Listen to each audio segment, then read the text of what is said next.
Visum itu berbicara bahwa di dalam tubuh seseorang apa yang terjadi, dalam visum itu juga menjelaskan apa yang terjadi. Jadi visum itu adalah sesuatu yang bisa menyampaikan apa yang terjadi. Itu visum. Yang lain silakan tanggap.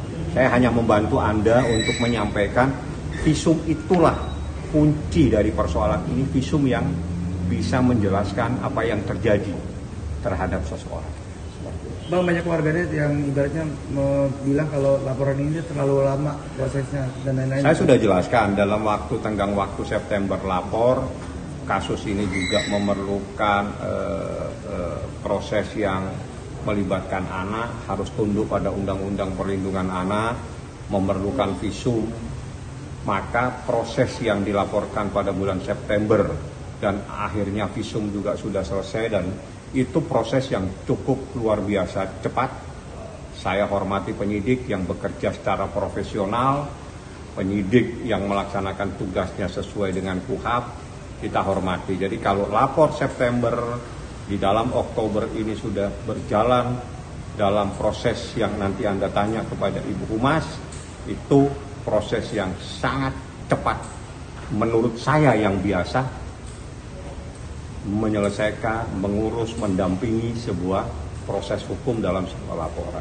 Seperti itu. Jadi September yang saya lapor. Sekarang Oktober. Apa yang terjadi? Visum sudah 2 kali. Semua saksi sudah diperiksa. Sebentar lagi Anda tanya kepada Humas apa yang terjadi. Artinya dalam waktu 1 bulan, dalam proses ini adalah proses yang cukup luar biasa sekali. Biasanya bisa terhitung cepat juga ya Bang ya?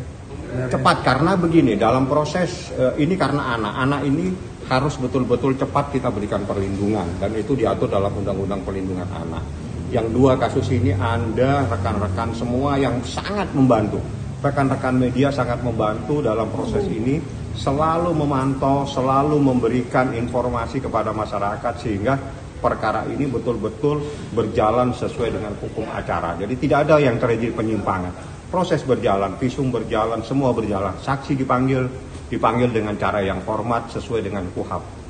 Tidak ada hal-hal yang menyimpang. Jadi saya pikir kalau September lapor sekarang seperti ini jempol sekali, luar biasa. Cepat dan luar biasa sekali. Ada tadi yang ditanya, kenapa Mbak? Iya tadi Bang mau jawab. Udah sama kan Rasman kan ini kita lihat bahwasanya ini kan melebar kemana-mana hingga sampai NM disebut kalau ibaratnya anak tuh dijadikan alat gitu, bahkan sampai segitunya mungkin statementnya dilontarkan oleh eksploitasi lah bahasa kasarnya. Nah, itu gimana? Karena suruh mempromosikan salah satu brand. Ya. Menurut versi di sana ada eksploitasi anak karena NM sang ibu meminta agar anaknya mempromosikan salah satu brand kecantikan. Coba Anda cari Wikipedia, coba Anda cari Kamus Bahasa Indonesia, Anda cari pemahaman itu. Ya. Apa yang dimaksud dengan apa tadi? Eksploitasi anak. Cari di kamus apa yang dimaksud itu, supaya tidak salah. Ya, kalau saya sudah datang di sini, pasti ada informasi yang terbaru.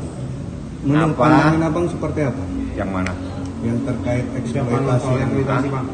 Kan anak saya suruh bacaan. Ya, Kamus Bahasa Indonesia. Abang aja Pandangan saya, proses ini harus berjalan. Saya tidak menanggapi hal-hal di luar konteks hukum. Saat ini laporan ini terkait dengan kejahatan terhadap anak di bawah umur.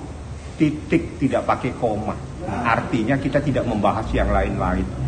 Ya, dalam perkara ini Nikita Mirzani melaporkan dugaan kejahatan terhadap anak di bawah umur. Saya tidak mau membahas yang lain. Kalau Anda tanya itu, suruh membaca Kamus Bahasa Indonesia. Apa yang dimaksud dengan kalimat itu? Biar enak. Mempekerjakan anak di bawah umur.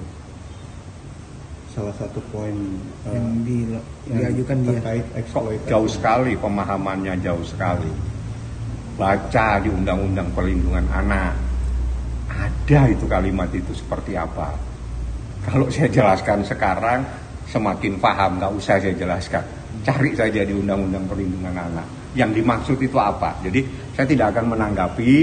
Ya kalau orang mau jalan-jalan tadi kemana itu mungkin mau liburan atau mungkin lama tidak lagi refreshing biar bisa ketemu dengan anak-anak di perlindungan perempuan dan anak, tidak ada yang bisa melarang. Ya. Apa lagi yang mau ditanya? Udah, siap. Makasih Bang. Terima kasih Bang. Oke. Apa ini? Mau nanya kok lupa? Ya, nanya Bang, berarti Oke, saya tunggu tanyanya. Bang, berarti apa munculnya nama dokter yang diduga aborsi? Nggak boleh pertanyaannya gitu. Jadi seakan-akan ada dokter yang terlibat dalam perkara aborsi. Mungkin ditanyakan sama humas, apakah yang akan diperiksa itu ahli? Jadi ahli. Jadi supaya jangan sampai nanti timbul ada sebuah informasi seakan-akan ada dokter yang kita juga tidak tahu kebenarannya, oknum pun kita juga tidak tahu, tapi mungkin tanyakan ada tidak ahli di bidang kedokteran yang diperiksa terkait dengan perkara ini.